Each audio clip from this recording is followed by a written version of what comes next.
നമസ്കാരം പ്രിയപ്പെട്ടവരെ.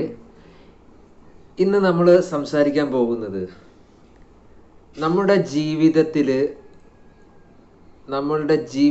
നമ്മളുടെ എനർജി താഴേക്ക് പോകുന്നെങ്കിൽ അതിന് കാരണക്കാർ നമ്മൾ തന്നെയാണ് എന്നുള്ള വിഷയമാണ്.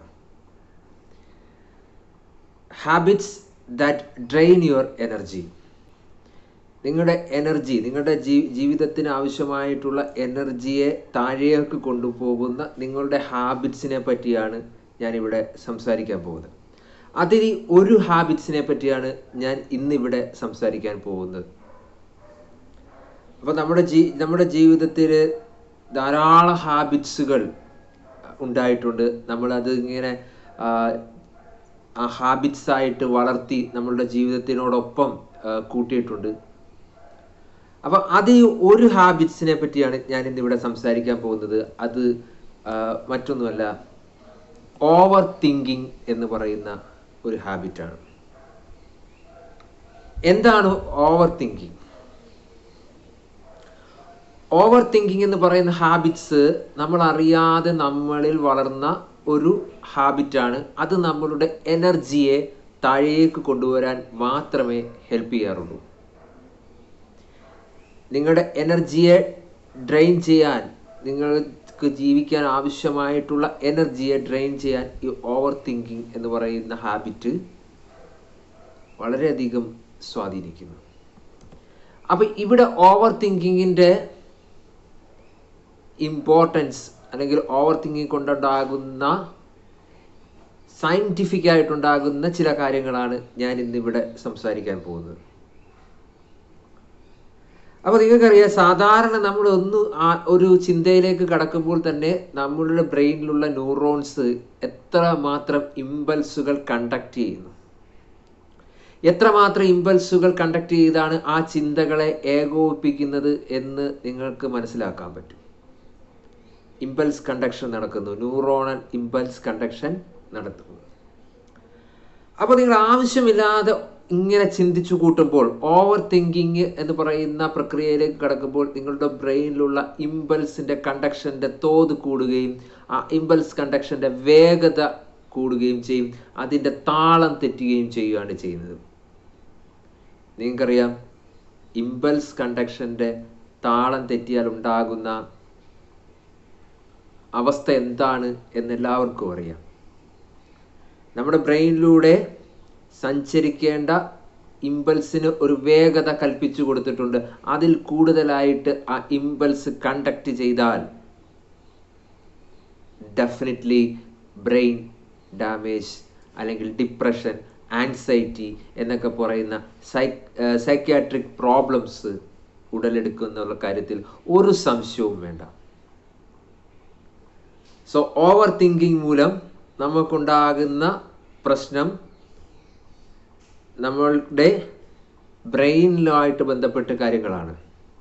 അപ്പോൾ അതിൻ്റെ ഒരു കാര്യം പറഞ്ഞു കഴിഞ്ഞാൽ, ബ്രെയിൻ നമ്മൾ എടുത്തു കഴിഞ്ഞാൽ നമുക്ക് രണ്ട് പാർട്ടുണ്ട്. ബ്രെയിനിൽ രണ്ട് പാർട്ടുണ്ട്. റൈറ്റ് ബ്രെയിൻ സൈഡും ഉണ്ട്, ലെഫ്റ്റ് ബ്രെയിൻ സൈഡും ഉണ്ട്.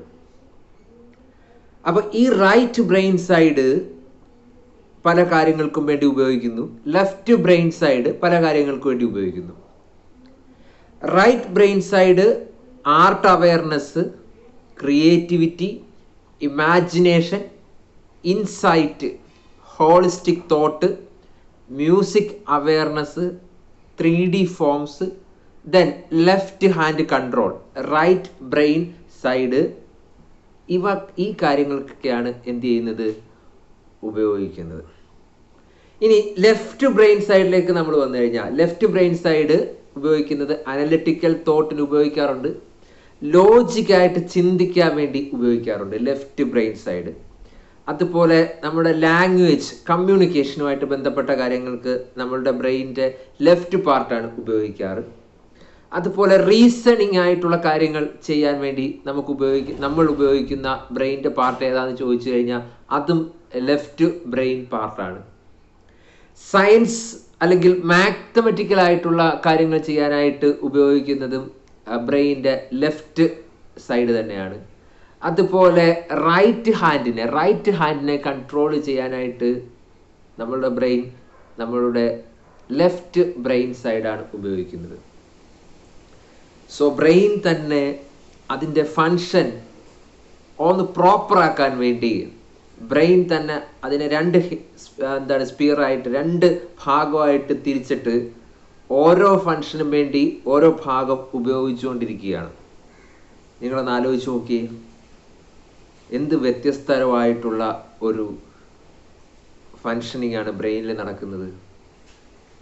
ഇതുകൊണ്ടാണ് പറഞ്ഞത് റൈറ്റ് ബ്രെയിൻ ഉപയോഗിച്ച് ചെയ്യുന്ന 2-ൽ കൂടുതലുമായിട്ടുള്ള കാര്യങ്ങൾ നിങ്ങൾക്ക് ഒരുമിച്ച് കോൺസെൻട്രേറ്റ് ചെയ്ത് ചെയ്യാൻ കഴിയില്ല എന്ന് പറയുന്നത് അതുകൊണ്ടാണ്. ഇപ്പൊ ഉദാഹരണമായിട്ട് ഞാൻ പറയാം.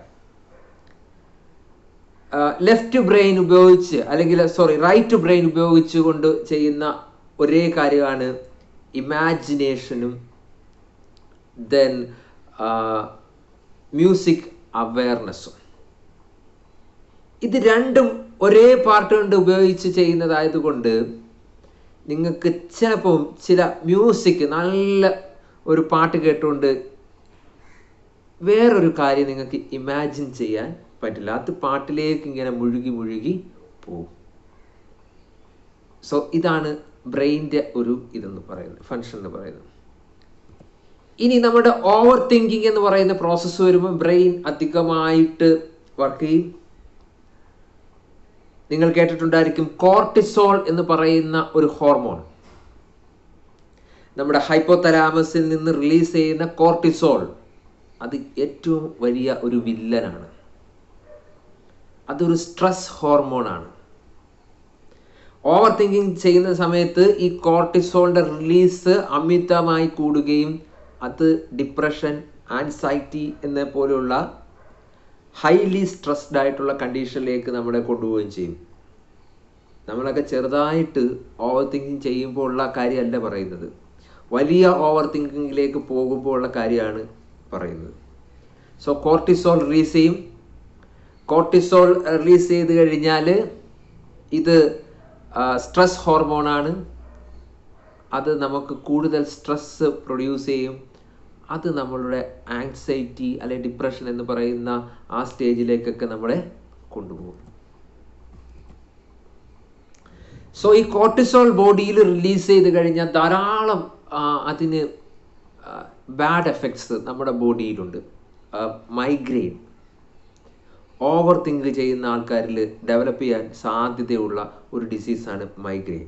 അതുപോലെ സ്ലീപ്പ് അബ്നോർമാലിറ്റീസ്, നിങ്ങൾക്കറിയാം ഓവർ തിങ്കിങ് ചെയ്യുമ്പോൾ sleep abnormal, hunger, hypertension, depression, then decreased immune system, decreased metabolism, arthritis, hostility, acid reflux disease, അങ്ങനെ ധാരാളം ഡിസീസുകൾ ഈ കോർട്ടിസോൾ റിലീസുമായി ബന്ധപ്പെട്ട് നമ്മുടെ ബോഡിയിൽ സംഭവിക്കും. സോ അത് ഒരു റീസണാണ്. ഇനി നമ്മുടെ കോർട്ടിസോൾ റിലീസ് ചെയ്യുന്നത് നമ്മൾ നോക്കിക്കഴിഞ്ഞാൽ, നമ്മുടെ ഒരു പാറ്റേൺ നോക്കിക്കഴിഞ്ഞാൽ ഡേ ടൈമിലാണ് കൂടുതൽ ഈ കോർട്ടിസോൾ റിലീസ് ചെയ്യാൻ സാധ്യതയുള്ള സമയം എന്ന് നമ്മൾ പറയാറുണ്ട്. ഡേ ടൈമിൽ എന്താണെന്ന് ചോദിച്ചു കഴിഞ്ഞാൽ, ഡേ ടൈമിലാണ് നമ്മൾ കൂടുതലായിട്ട് ഓവർ തിങ്ക് ചെയ്യുകയും സ്ട്രെസ്സിലേക്ക് പോവുകയും ചെയ്യും. അത് ചിലപ്പോൾ ജോലിയുടെ സ്ട്രെസ് ആകാം, അല്ലെങ്കിൽ മറ്റുള്ളവരുമായിട്ട് ബന്ധപ്പെട്ട എന്തെങ്കിലും ഇൻഫ്ലുവൻസിങ് ഫാക്ടേഴ്സുമായിട്ട് ബന്ധപ്പെട്ട എന്തെങ്കിലും സ്ട്രെസ് ആകാം, ആവശ്യമില്ലാത്ത സ്ട്രെസ് ആകാം. സോ ഡേ ടൈമിലാണ് എന്ത് ചെയ്യുന്നത്, ഈ കോർട്ടിസോൾ കൂടുതലായിട്ടും റിലീസ് ചെയ്യാൻ സാധ്യതയുള്ളത്. നൈറ്റ് ടൈമിൽ കോർട്ടിസോൾ റിലീസ് താരതമ്യേന കുറവാണ്.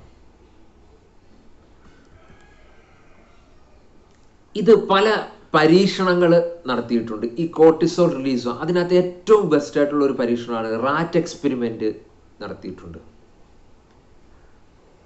ഒരു റാറ്റിനെ ഓവർ തിങ്കിങ്ങിന് കാരണമാക്കിയിട്ട് ആ റാറ്റിൻ്റെ ബ്രെയിൻ ഇമേജ് എടുത്തിട്ട് ആ ബ്രെയിൻ ഇമേജ് വെച്ചിട്ടൊരു സ്റ്റഡി നടത്തി. കോർട്ടിസോളിൻ്റെ റിലീസ് എത്രമാത്രം ഉണ്ട്, ആ ബ്രെയിൻ ഇമേജിനെ വെച്ചിട്ട് ആ റാറ്റിൻ്റെ ബ്രെയിനിൽ കൂടെ ഓടുന്ന ഇമ്പൾസ് കണ്ടക്ഷൻ എങ്ങനെയാണ് എന്ന് ആ റാറ്റിനെ വെച്ചിട്ട് സ്റ്റഡിയൊക്കെ നടത്തിയിട്ടുണ്ട്. അതൊക്കെ വളരെ ഇലാബറേറ്റഡ് ആയിട്ടുള്ള ഒരു സ്റ്റഡിയാണ്. സോ ഈ സ്റ്റഡിയിൽ നിന്ന് നമുക്ക് മനസ്സിലാക്കാൻ പറ്റുന്നത് ഈ റാറ്റിനെ ഓവർ തിങ്കിങ്ങിന് കാരണമാക്കിയിട്ട് ഈ റാറ്റിൻ്റെ ബ്രെയിനിൻ്റെ ഇമേജ് എടുത്തിട്ട് ഇങ്ങനെയൊക്കെ സ്റ്റഡി നടത്തി നമ്മൾ മനസ്സിലാക്കിയത് over thinking is A habit that drain your energy. നിങ്ങളുടെ എനർജിയെ കുറയ്ക്കുന്ന ഒരു ഹാബിറ്റാണ് ഏതെന്ന് പറയുന്നത് ഓവർ തിങ്കിങ് എന്ന് പറയുന്നത്. സോ എങ്ങനെ ഈ ഓവർ തിങ്കിങ് നമുക്ക് ഓവർകം ചെയ്യാം? എങ്ങനെ ഓവർകം ചെയ്യാം? First, keep yourself busy. അതാണ് ഏറ്റവും ബെസ്റ്റ് മാർഗം. ഫുൾ ടൈം നിങ്ങൾ എന്താ ബിസിയാണ്, അല്ലെങ്കിൽ ബിസി ആയിട്ടിരിക്കുക. ഫുൾ ടൈം നിങ്ങൾ ബിസി ആയിട്ടിരിക്കുക. ഒരു സമയം പോലും നിങ്ങൾ റെസ്റ്റ് ചെയ്യരുത്. റെസ്റ്റ് ചെയ്യുമ്പോഴാണ് നമുക്ക് എന്ത് വരുന്നത്? ഓവർ തിങ്കിങ് വരുന്നത്. Then be in the present. ഈ പ്രസൻറ്റിൽ ജീവിക്കുക. ഫ്യൂച്ചറിലെ കാര്യങ്ങളോ പാസ്റ്റിലെ കാര്യങ്ങളോ ഒന്നും നിങ്ങൾ എന്ത് ചെയ്യരുത്? ചിന്തിക്കരുത്. Then positive thinking. Take positive thinking. Then meditation. Then accept your best. നിങ്ങളുടെ ബെസ്റ്റ് എന്താണോ അത് അക്സെപ്റ്റ് ചെയ്യുക. നിങ്ങൾക്ക് അറിയാവുന്ന ബെസ്റ്റ് എന്താണോ, നിങ്ങളുടെ ബെസ്റ്റ് എന്ന് നിങ്ങൾക്ക് തോന്നുന്ന എന്താണോ അതിനെ അക്സെപ്റ്റ് ചെയ്യാൻ പഠിക്കുക. അല്ലെങ്കിൽ നിങ്ങളെ കൊള്ളില്ല എന്ന് പറയുന്ന രീതി മാറ്റി നിർത്തിയിട്ട് നിങ്ങളുടെ ബെസ്റ്റ് എന്താണോ അതിനെ അക്സെപ്റ്റ് ചെയ്യാൻ നിങ്ങൾ പഠിക്കുക എന്നുള്ളതാണ്. Control your self. നിങ്ങൾ ഓവർ തിങ്കിങ്ങിലേക്ക് പോവുകയാണ്. വെറുതെ ആവശ്യമില്ലാതെ ചിന്തിച്ച് കൂട്ടുന്ന ഒരു രീതിയാണ് നിങ്ങൾക്കുള്ളത് എങ്കിൽ നിങ്ങൾ തന്നെ നിങ്ങളെ ഒന്ന് കൺട്രോൾ ചെയ്യുക. ഇപ്പം അങ്ങനെ പോകുമ്പോഴും ഒരു ബുക്ക് എടുത്ത് വെച്ച് വായിക്കാം, അല്ലെങ്കിൽ നല്ല ഇഷ്ടമുള്ള ഒരു പാട്ട് കേൾക്കാം, അല്ലെങ്കിൽ പുറത്ത് ചെടികളുണ്ടെങ്കിൽ ചെടികൾ നനയ്ക്കാം. അങ്ങനെ എന്ത് വേണമെങ്കിലും ചെയ്യാം. സോ ഒന്നുകൂടെ ഞാൻ പറയട്ടെ, ഓവർ തിങ്കിങ് നിങ്ങളുടെ എനർജിയെ കുറയ്ക്കുന്ന ഒരു ഫാക്ടർ തന്നെയാണ് എന്ന കാര്യം ഓർമ്മിച്ചുകൊണ്ട് ഞാൻ എൻ്റെ ഈ വീഡിയോ നിർത്തുന്നു. നന്ദി, നമസ്കാരം.